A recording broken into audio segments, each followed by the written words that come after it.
કાતિલ ઠંડી પહેલા ગુજરાતવાસીઓને આકરી ગરમીનો પણ માર સહન કરવો પડશે। હવે સ્વેટર કાઢીને તૈયાર રહેજો। આવતા મહિનાથી ઠંડીનો ચમકારો। ડિસેમ્બર જાન્યુઆરીમાં ગાત્રો થીજવતી ઠંડી પડશે। ઠંડી પહેલા ગુજરાતમાં ગરમીનો રાઉન્ડ। ગુજરાતમાં ઠંડી અંગે આગાહીકાર અંબાલાલ પટેલે મોટી આગાહી કરી। તેમના મતે ગુજરાતમાં ડિસેમ્બરની શરૂઆતમાં ઠંડી પડવાની શક્યતા છે। તેમાં પણ 22 ડિસેમ્બર બાદ ગુજરાતમાં ગાત્રો થીજવતી ઠંડીનો પ્રારંભ થઈ જશે, જેને કારણે કેટલાક ભાગોમાં ઠંડીનો પારો 8 ડિગ્રી સુધી ગગડી શકે છે। સામાન્ય રીતે ઉત્તરાયણ બાદ ઠંડીમાં ઘટાડો થતો હોય છે, પરંતુ આ વર્ષે એવું નહીં થાય। અંબાલાલના મતે આ વખતે ઉત્તરાયણ બાદ પણ ઠંડા પવનો ફૂંકાશે અને તેથી ઉત્તરાયણ બાદ પણ ઠંડીમાં ચમકારો જોવા મળશે।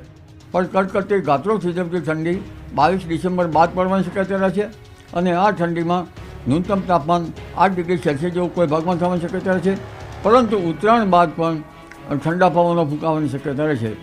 જોકે ઠંડી પહેલા ગુજરાતવાસીઓને ગરમી સહન કરવી પડશે। 17-18 ઓક્ટોબરથી ગુજરાતમાં ગરમીનો રાઉન્ડ શરૂ થશે અને તેને કારણે મહત્તમ તાપમાન 35 થી 36 ડિગ્રી સુધી ઉચકાઈ શકે છે। ક્યારેક એવું પણ બની શકે કે સવારે ગુલાબી ઠંડી, બપોરે ગરમીનો અનુભવ થઈ શકે। તો 18-19 તારીખની આસપાસ અરબ સાગરમાં સિસ્ટમ બની રહી છે। ઓક્ટોબરની આ સિસ્ટમ વાવાઝોડામાં પરિવર્તિત થવાની સંભાવના છે, જો કે અરબ સાગરની આ સિસ્ટમ ઓમાન તરફ જાય તેવી સંભાવના પણ તેમણે વ્યક્ત કરી છે।